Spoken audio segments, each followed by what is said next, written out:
Markets जो हैं perform कर रही है, ना सिर्फ पाकिस्तान की बल्कि ग्लोबल मार्केट्स भी। और पाकिस्तानियों के लिए तो बड़ी अच्छी खबर है, हमें आईएमएफ से लोन भी मिल गया है। और जिस दिन आईएमएफ का लोन हमें अप्रूव हुआ है उसके वेरी नेक्स्ट डे इंडेक्स ने अपना ऑल टाइम हाई लगाया है, जो पाकिस्तान की स्टॉक मार्केट है। मैं चार्ट्स के ऊपर दिखा भी देता हूँ। अच्छा ये देखें, मैंने यहाँ पे लिखा हुआ है KSE 100 इज ट्रेंडिंग। नए हाइस पे हाइस लगा रहे हैं। इस चीज़ का क्या मतलब होता है? इसका ये मतलब होता है, अच्छा जो लोग पहली दफ़ा देख रहे हैं, हम लोगों ने लास्ट वीक की जो हमारी वीडियो थी उसमें ही आप लोगों से डिस्कस किया था कि हमारी कोशिश होगी कि कुछ ना कुछ आप लोगों को एजुकेशनल कंटेंट भी दें जिससे आप लोग सीख सकें कि ये हो क्या रहा है।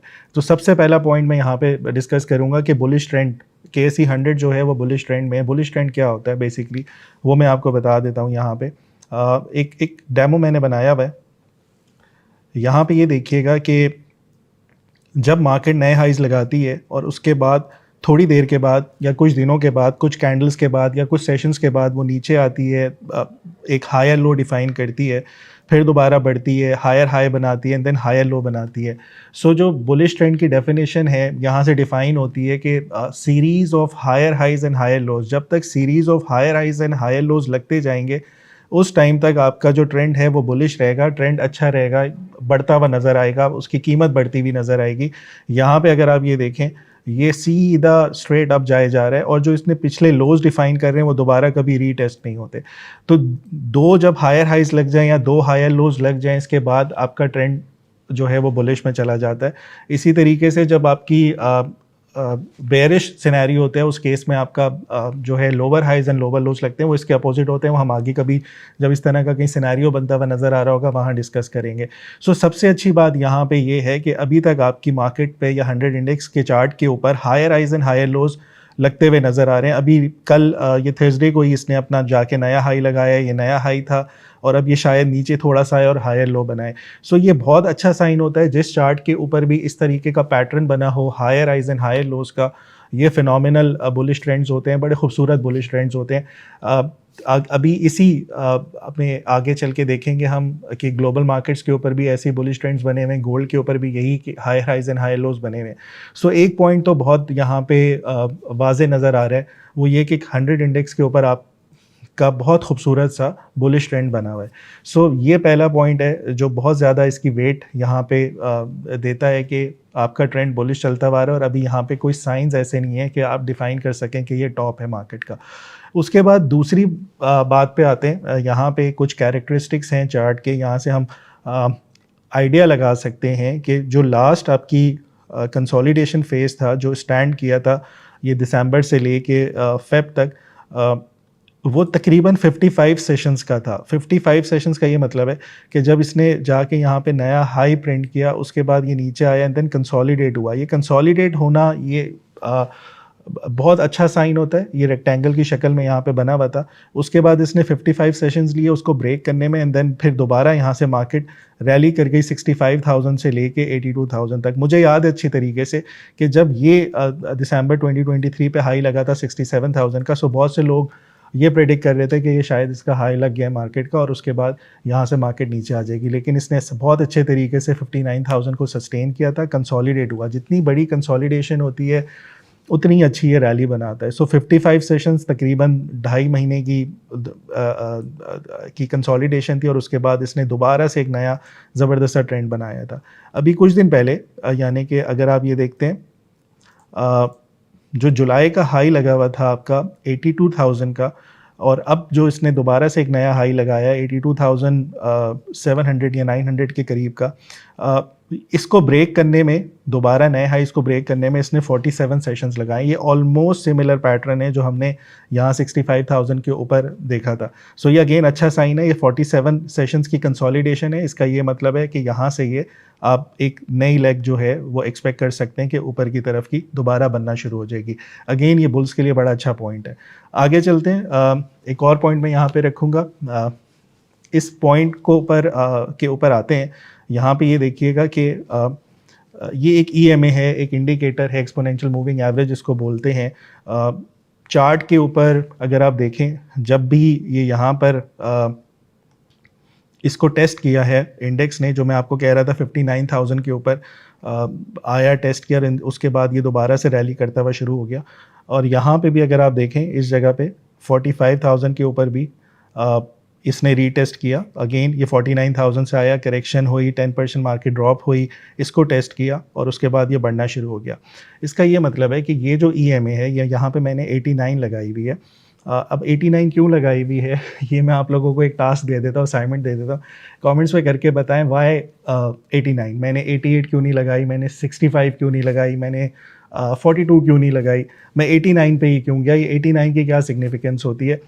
जिनको पता है थोड़ी सी रिसर्च जिनको पता है वो कमेंट कर दें, जिनको नहीं पता थोड़ी सी रिसर्च करें। इस तरह से एक्टिविटी रहेगी, आप लोग भी फिर सेशंस में कनेक्ट रहेंगे हमारे साथ। अच्छा, तो 89 वीक की जो एक्सपोनेंशियल मूविंग एवरेज है, ये अब एज अ सपोर्ट एक्ट कर रही है मार्केट में। 2 दफ़ा इसने इस बुलिश ट्रेंड की में आके टेस्ट किया, जहाँ पे इसने अपने हाई लोज भी डिफाइन किया और उसके बाद ये बढ़ना शुरू हो गया। सो जब तक आपका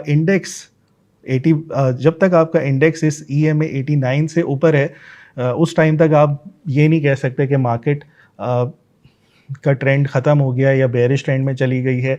सो आप ये एक्सपेक्ट कर सकते हैं कि जब तक ये एक्सपोनेंशियल मूविंग एवरेज को सस्टेन कर रहा है इंडेक्स, सो आप एक्सपेक्ट कर सकते हैं कि बुलिश ट्रेंड आपका कंटिन्यू रहेगा। ये एक इंडिकेटर है जिसकी सिग्निफिकेंस मुझे नज़र आ रही थी, मैंने कहा आपसे शेयर कर दूँ। इसी तरीके का एक और इंडिकेटर, अगर मैं वीकली के ऊपर जाऊँ और वीकली के ऊपर मैं इस EMA की वैल्यू को जहाँ पे आके चेंज कर दूँ, 21 ले आऊँ। अगेन ये आप लोगों की असाइनमेंट है कि आप लोगों ने बताना है कि 21 ही क्यों। यहाँ पे देखें अगेन इस एक्सपोनेंशियल 21 जब मार्केट कंसोलिडेशन फेज से बाहर निकली और इसने ब्रेकआउट्स दी और बढ़ना शुरू हुई, दोबारा आया, इसको रीटेस्ट किया। पहले रीटेस्ट के ऊपर अगेन एग्जैक्टली उसने EMA 21 वीकली को टेस्ट किया, यहाँ पे फिर टेस्ट किया 58-59,000 के करीब, और फिर ये दोबारा ऊपर अभी तक ट्रेंड में है और बढ़ना शुरू हो गई है। जब तक आपका इंडेक्स इससे ऊपर ट्रेड कर रहा है, ये अच्छा साइन है, पॉजिटिव साइन है।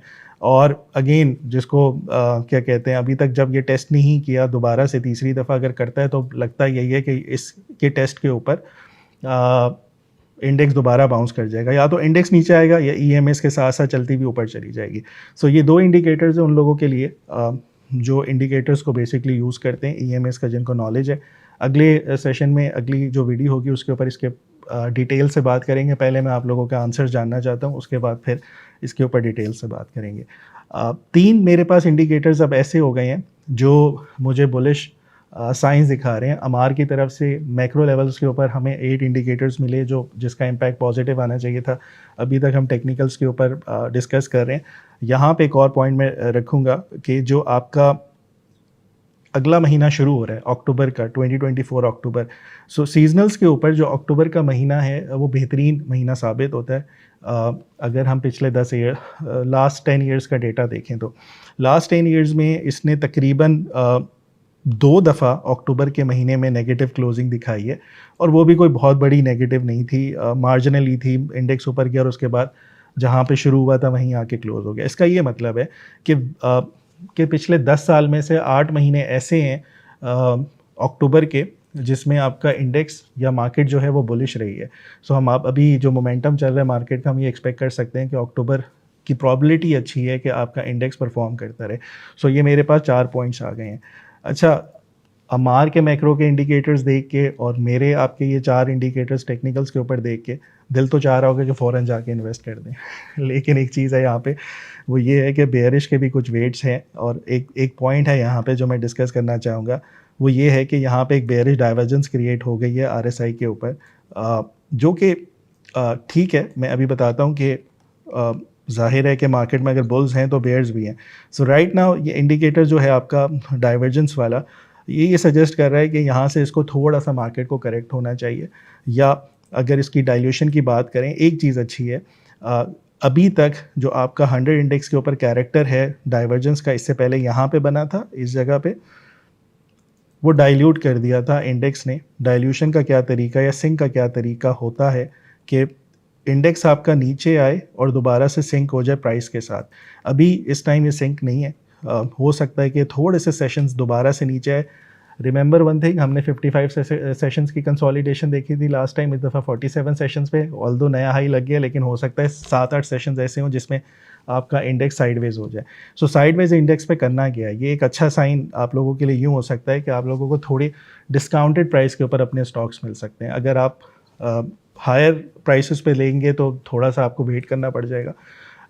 अगर आपकी कंसोलिडेशन पीरियड चलना शुरू होता है यहाँ से 7-8 सेशंस और उसके बाद अगर आपको मार्केट नीचे मिलती है तो ये बाइंग अपॉर्चुनिटी बन सकती है आप लोगों के लिए। सो यहाँ पे डाइल्यूशन जो है वो होती भी शायद नज़र आ जाए अनकरीब। सो फिलहाल ये वाली जो डाइवर्जेंस है इस पे बनी हुई है। और एक चीज़ और अच्छी यहाँ पे नज़र आ रही है। सो जब भी बुल ट्रेंड होता है ना आपका, बुल ट्रेंड के ऊपर कभी भी RSI आपकी ओवर सोल्ड नहीं होती, 30 से नीचे नहीं जाती। आप ये कैरेक्टर यहाँ पे भी देख सकते हैं, इस पॉइंट पे भी देख सकते हैं, इधर भी देख सकते हैं, इधर भी देख सकते हैं, यहाँ भी देख सकते हैं। सो अगर देखा जाए RSI 30 से नीचे गया ही नहीं है तकरीबन आपके ये जनवरी 2023 से, मतलब 1 साल 10 महीने हो गए RSI 30 से नीचे नहीं गया। अगेन बहुत अच्छा साइन है। सो यहाँ पे भी हम एक्सपेक्ट ये कर सकते हैं कि नीचे आएगा, आपकी डाइवर्जेंस सिंक हो जाएगी, ओवर सोल्ड कंडीशन में शायद मुश्किल है कि जाए। अब करना क्या है, आसान लफ्ज़ों में बात करते हैं। 4 इंडिकेटर्स मेरे पास ऐसे आ गए जो बुल्स का वेट ज़्यादा रख रहे हैं, और बेयरिश इंडिकेशन में मेरे पास सिर्फ एक डाइवर्जेंस है। सो ओवरऑल बुलिश इंडिकेशंस मेरे पास ज़्यादा हैं। सो हमें क्या करना है, अपना एक ट्रेड प्लान बना लेते हैं। ट्रेड प्लान ये कि जब भी इंडेक्स आपका नीचे आए, मैंने 2 सपोर्ट लेवल्स यहाँ पे लिख दिए हैं कि 80,465 या 79,330। तो इस पर घबराना नहीं है आप लोगों ने कि मार्केट टूट रही है, नीचे आ रही है। यहाँ पे आके बाइंग करनी है अगर ये सपोर्ट लेवल टेस्ट हो जाते हैं। सेकेंडली, अब हमने 3 इंडिकेटर्स बहुत अच्छे डिस्कस किए। एक हायर हाइज हाई लोज में एक हायर लो था, जो जिस टाइम उसकी जो वैल्यू आ रही है वो तकरीबन 76,840 पे आ रही है, या 900 के करीब है। अगर आप यहाँ पे बाय करते हैं, फॉर एग्जांपल आप 81,000 के करीब जाके एंट्री ले लेते हैं किसी स्टॉक में या इंडेक्स के ऊपर म्यूचुअल फंड के थ्रू, तो आपका जो एग्जिट लेवल होना चाहिए, ज़ाहिर है स्टॉप लॉस भी तो रखना है। ये थोड़ी कि 81,000 से 50,000 इंडेक्स हो गया तो आप लोग हाथ रख के बैठे रहेंगे। सो यहाँ पे अभी लग यही रहा है कि आपका जो स्टॉप लॉस होना चाहिए वो 76,900 का होना चाहिए अगर आप हायर लो को फॉलो कर रहे हैं। अगर आप EMA 89 डेली को कर रहे हैं 77,240 का लेवल बनता है। अगर आप EMA 21 वीकली को कर रहे हैं तो 77,130 का बनता है। मज़े की बात यह है 200-300 पॉइंट्स का ही डिफरेंस है। ये पूरी एक क्लस्टर बन जाती है, एक पूरा एक सपोर्ट जोन बन जाता है, जो कि प्रॉब्ली इतनी आसानी से शायद ना ब्रेक हो इंशाल्लाह। सो उम्मीद यही है कि जब भी आपका इंडेक्स नीचे आए, सपोर्ट पे बाय करना चाहिए, थोड़ी सी consolidation sideways, and then October is a good month. So उम्मीद यही है कि ये बढ़ता हुआ नज़र आएगा।